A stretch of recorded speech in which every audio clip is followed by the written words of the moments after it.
اعوذ باللہ من الشیطان الرجیم، بسم اللہ الرحمن الرحیم۔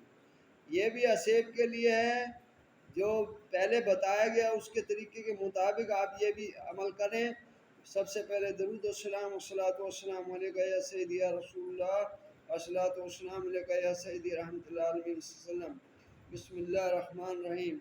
اسیب کو جلا کر خاکستر کرنے کے لیے مندرجہ ذیل نشق کا فتیلہ بنا کر اول پاکیزہ جگہ پر حسب تفریق مٹھائی منگوا کر نیاز دلوائے حضور پاک صلی اللہ علیہ وسلم اور غوث پاک کی۔ پھر پہلے سے بتائے گئے طریقے کے مطابق اسیب زدہ کو بٹھا کر اس کے سامنے نئے چراغ میں سرسوں کا تیل یا کڑوا تیل ڈال کر، سرسوں کا ہی ہوتا ہے وہ بھی، ڈال کر فتیلہ جلائے، ساتھ درود پاک بھی پڑھتا جائے، درود ابراہیمی۔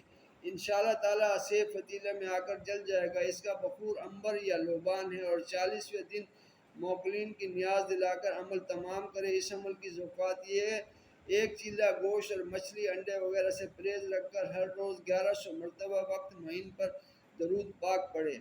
دعاؤں میں یاد رکھیں، چینل کو لائک کریں، سبسکرائب کریں۔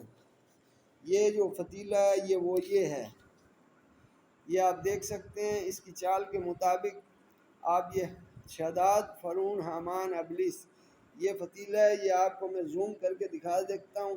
یہ جو چیز ہے آپ پڑھ لیں۔ سوختم دیو پریوں کے لیے یہ بحق علاجل علاجل الساطہ الوہا، یہ لاجواب جو ہے فتیلہ ہے۔